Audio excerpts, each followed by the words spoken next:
من بيوتكم أو بيوت آبائكم. أعوذ بالله من الشيطان الرجيم. بسم الله الرحمن الرحيم. سورة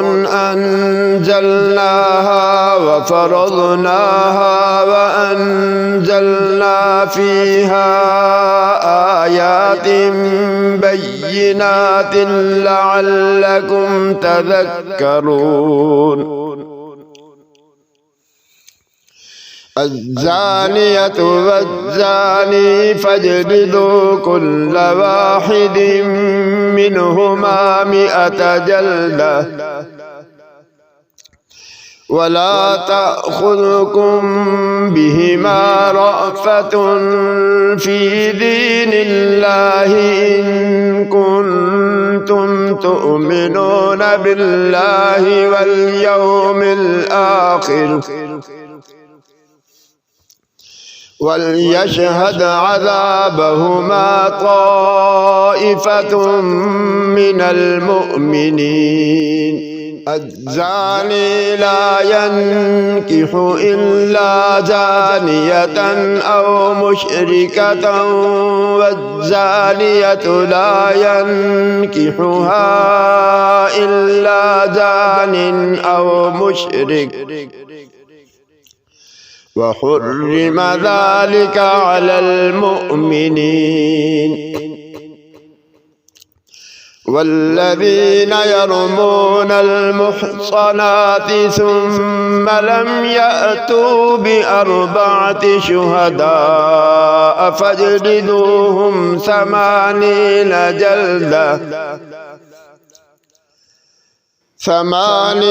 جلدة ولا تقبلوا لهم شهادة أبدا وأولئك هم الفاسقون. إلا الذين تابوا من بعد ذلك وأصلحوا فإن الله غفور رحيم. والذين يرمون أزواجهم ولم يكن لهم شهداء إلا أنفسهم فشهادة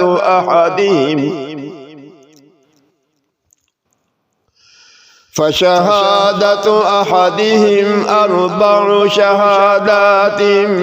بالله إنه لمن الصادقين.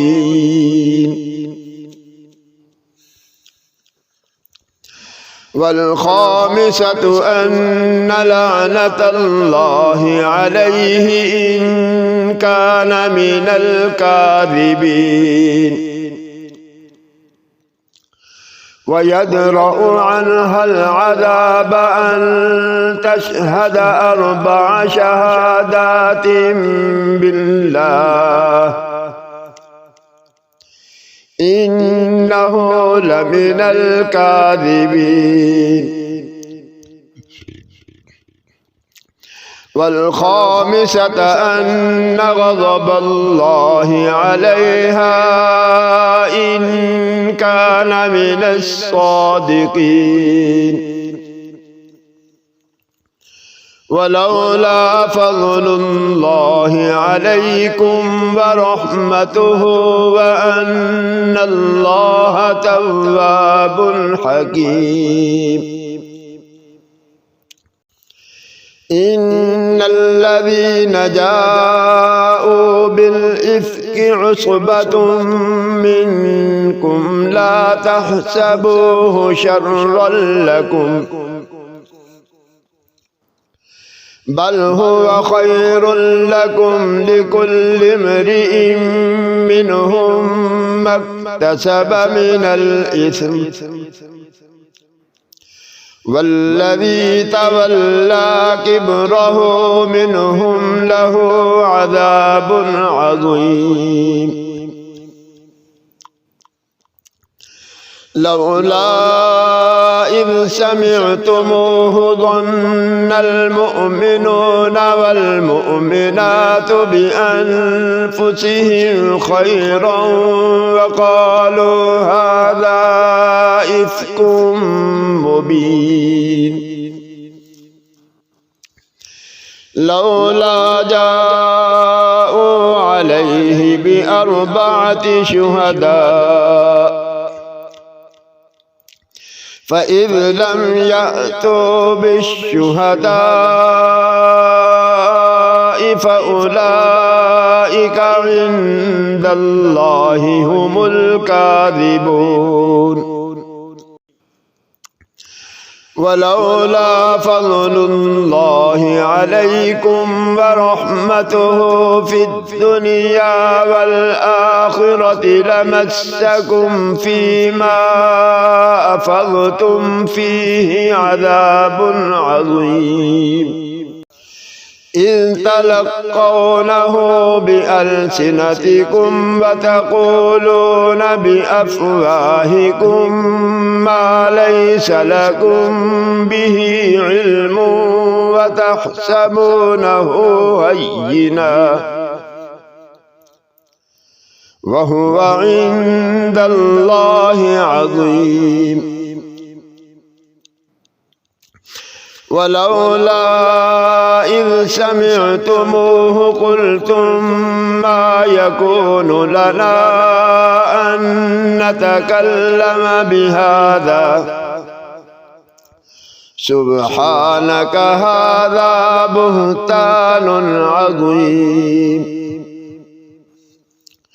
يعظكم الله أن تعودوا لمثله أبدا إن كنتم مؤمنين ويبين الله لكم الآيات والله عليم حكيم إن الذين يحبون أن تشيع الفاحشة في الذين آمنوا لهم عذاب أليم في الدنيا والآخرة والله يعلم وأنتم لا تعلمون ولولا فضل الله عليكم ورحمته وأن الله رؤوف رحيم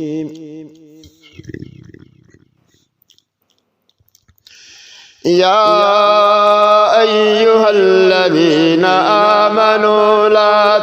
تتبعوا خطوات الشيطان ومن يتبع خطوات الشيطان فإنه يأمر بالفحشاء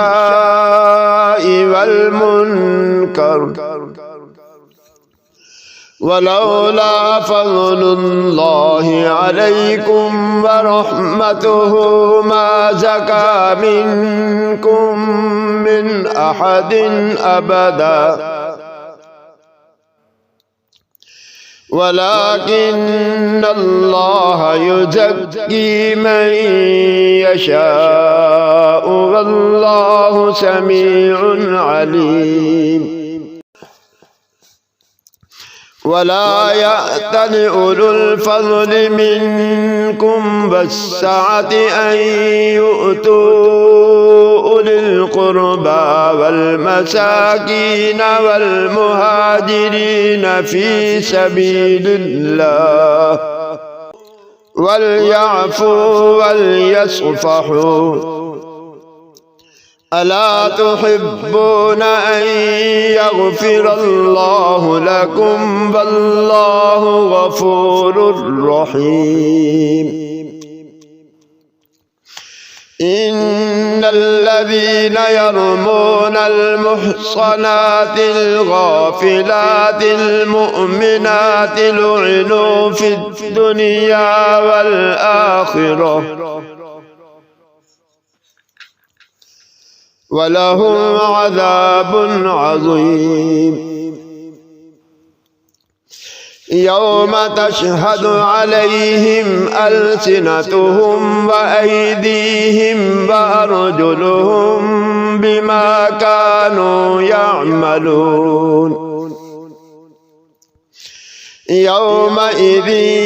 يوفيهم الله دينهم الحق ويعلمون أن الله هو الحق المبين الخبيثات للخبيثين والخبيثون للخبيثات والطيبات للطيبين والطيبون للطيبات أولئك مبرؤون مما يقولون لهم مغفرة ورزق كريم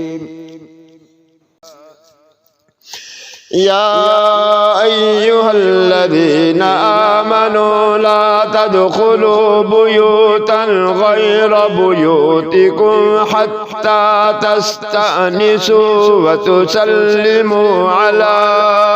أهلها ذلكم خير لكم لعلكم تذكرون فإن لم تجدوا فيها أحدا فلا تدخلوها حتى يؤذن لكم وإن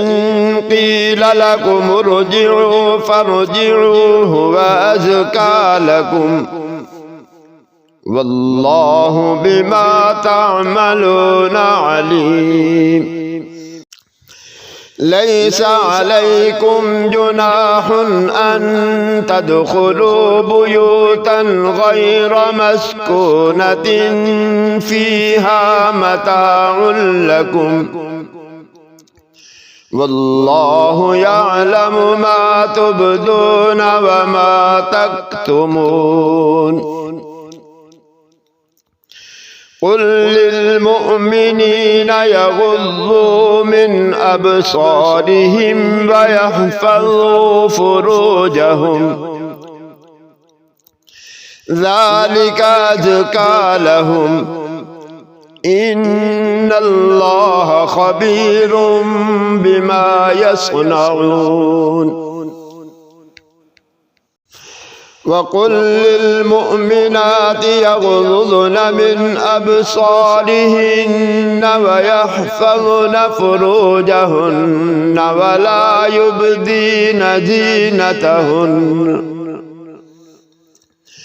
ولا يبدين زينتهن إلا ما ظهر منها وليضربن بخمرهن على جيوبهن ولا يبدين زينتهن إلا لبعولتهن أو آبائهن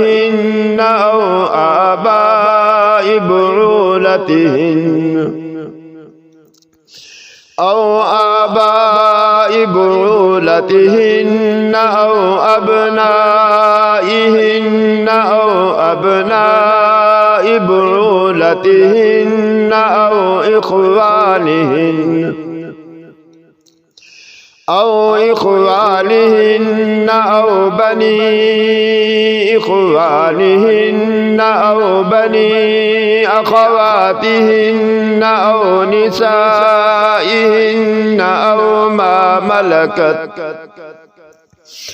أو ما ملكت أيمانهن أو التابعين غير أولي الإربة من الرجال أو الطفل الذين لم يظهروا على عورات النساء ولا يضربن بأرجلهن ليعلم ما يخفين من زينتهن وتوبوا إلى الله جميعا أيها المؤمنون لعلكم تفلحون وأنكحوا الأيام منكم والصالحين من عبادكم وإمائكم إن يكونوا فقراء يغنهم الله من فضله والله واسع عليم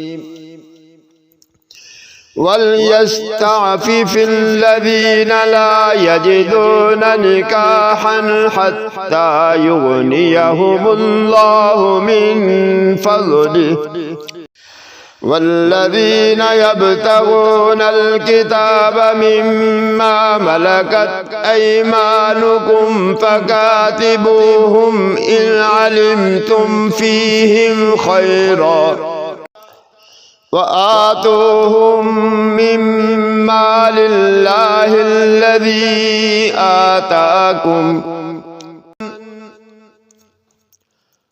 ولا تكرهوا فتياتكم على البغاء إن أردنا تحصنا لتبتغوا عرض الحياة الدنيا ومن يكرهن فإن الله من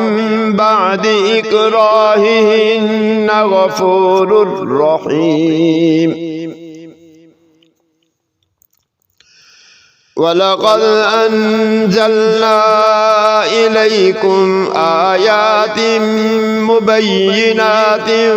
ومثلا من الذين خلوا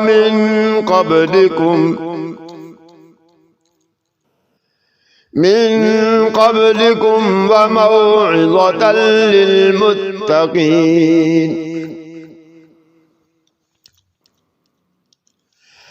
الله نور السماوات والأرض مثل نوره كمشكاة فيها مصباح المصباح في زجاجة الزجاجة كأنها كوكب دري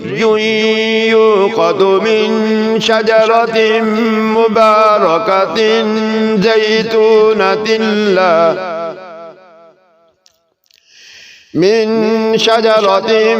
مباركة زيتونة لا شرقية ولا غربية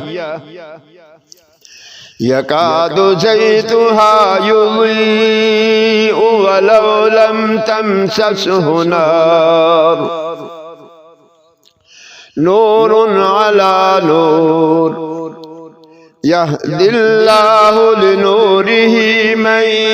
يشاء ويضرب الله الأمثال للناس والله بكل شيء عليم في بيوت أذن الله أن ترفع ويذكر فيها اسمه يسبح له فيها بالغدو والآصال رجال لا تلهيهم تجارة ولا بيع عن ذكر الله وإقام الصلاة وإيتاء الزكاة يخافون يوما تتقلب فيه القلوب والأبصار ليجزيهم الله أحسن ما عملوا ويزيدهم من فضله والله يرزق من يشاء بغير حساب والذين كفروا أعمالهم كسراب بقيعة يحسبه الظمآن ماء حتى إذا جاءه لم يجده شيئا ووجد الله عنده فوفاه حسابه والله سريع الحساب أو كظلمات في بحر لجي يغشاه موج من فوقه موج من فوقه سحاب ظلمات بعضها فوق بعض إذا أخرج يده لم يكد يراها ومن لم يجعل الله له نورا فما له من نور ألم تر أن الله يسبح له من في السماوات والأرض والطير صافات كل قد علم صلاته وتسبيحه والله عليم بما يفعلون ولله ملك السماوات والأرض وإلى الله المصير ألم تر أن الله يزجي سحابا ثم يؤلف بينه ثم يجعله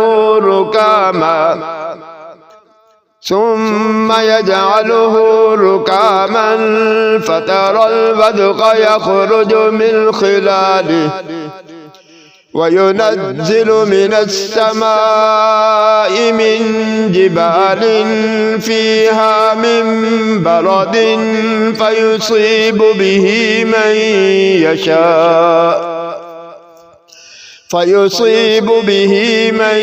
يشاء ويصرفه عن من يشاء يكاد سنا برقه يذهب بالأبصار يقلب الله الليل والنهار إن في ذلك لعبرة لأولي الأبصار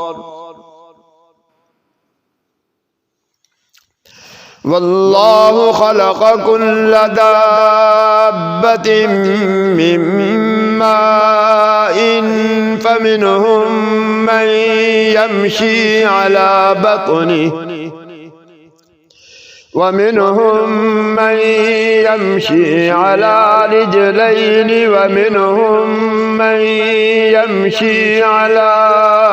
أربع يخلق الله ما يشاء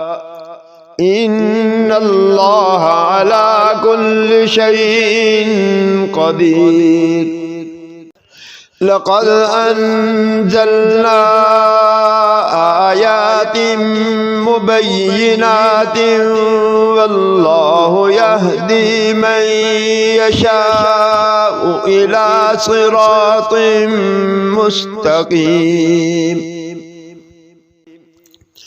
ويقولون آمنا بالله وبالرسول وأطعنا ثم يتولى فريق منهم من بعد ذلك وما أولئك بالمؤمنين. وإذا دعوا إلى الله ورسوله ليحكم بينهم إذا فريق منهم معرضون. وإن يكن لهم الحق يأتوا إليه مذعنين.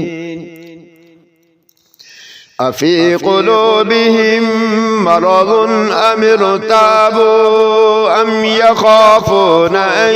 يحيف الله عليهم ورسوله بل أولئك هم الظالمون. إنما كان قول المؤمنين إذا دعوا إلى الله ورسوله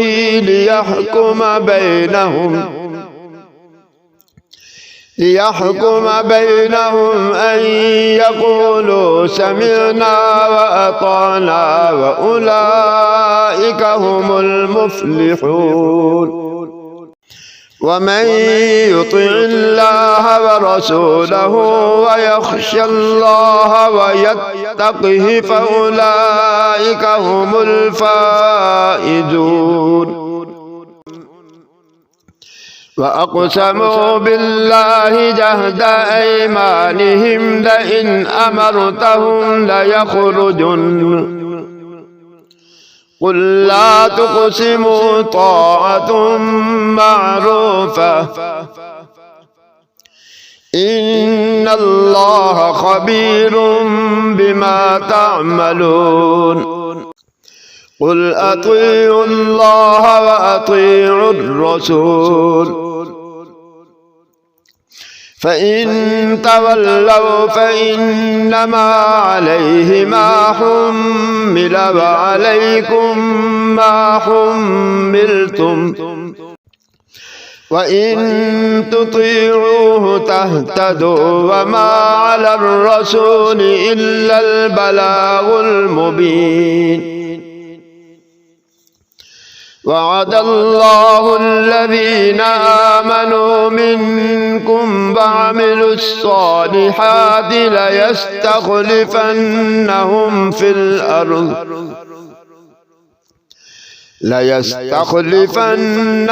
في الأرض كما استخلف الذين من قبلهم وليمكنن لهم دينهم الذي ارتضى لهم وليبدلنهم من بعد خوفهم أمنا يعبدونني لا يشركون بي شيئا ومن كفر بعد ذلك فأولئك هم الفاسقون. وأقيموا الصلاة وآتوا الزكاة وأطيعوا الرسول لعلكم ترحمون. لا تحسبن الذين كفروا معجزين في الأرض ومأواهم النار ولبئس المصير. يا أيها الذين آمنوا ليستأذنكم الذين ملكت أيمانكم والذين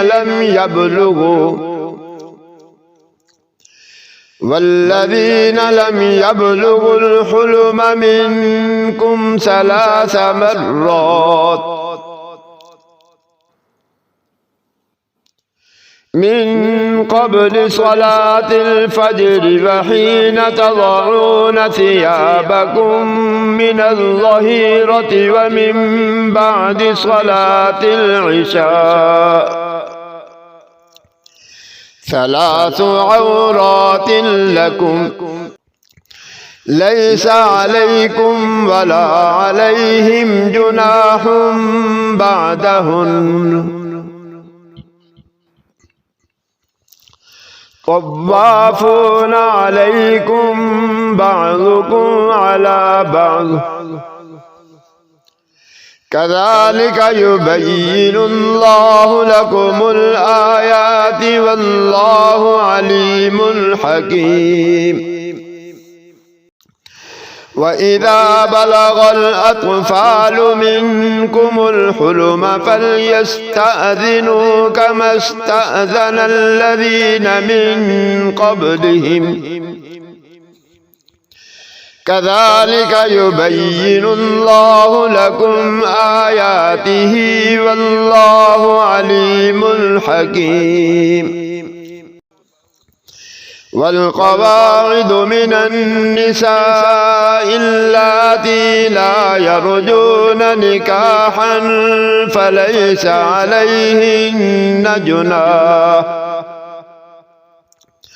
فليس عليهن جناح أن يضعن ثيابهن غير متبرجات بزينة وأن يستعففن خير لهن والله سميع عليم ليس على الأعمى حرج ولا على الأعرج حرج ولا على المريض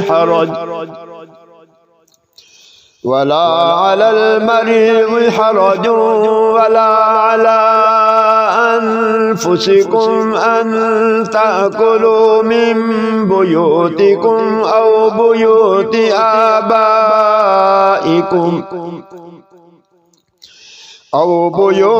آبائكم أو بيوت أمهاتكم أو بيوت إخوانكم أو بيوت أخواتكم أو بيوت أعمامكم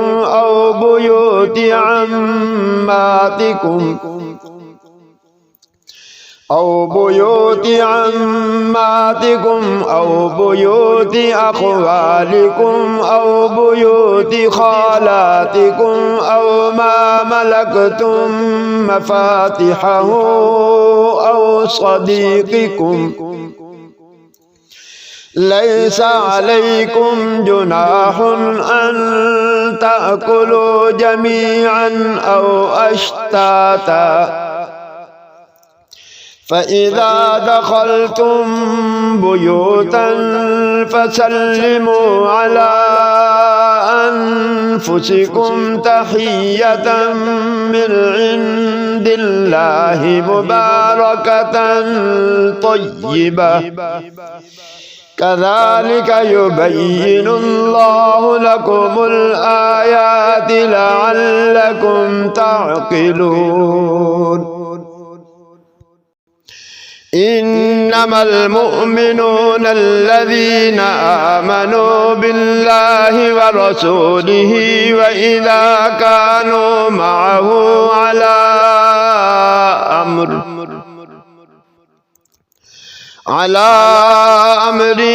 جامع لم يذهبوا حتى يستأذنوا إن الذين يستأذنونك أولئك الذين يؤمنون بالله ورسوله فإذا استأذنوك لبعض شأنهم فأذن لمن شئت منهم واستغفر لهم الله إن الله غفور رحيم لا تجعلوا دعاء الرسول بينكم كدعاء بعضكم بعضا قد يعلم الله الذين يتسللون منكم لواذا فليحذر الذين يخالفون عن أمره أن تصيبهم فتنة أو يصيبهم عذاب أليم. ألا إن لله ما في السماوات والأرض قد يعلم ما أنتم عليه ويوم يرجعون إليه فينبئهم بما عملوا والله بكل شيء عليم. صدق الله العظيم.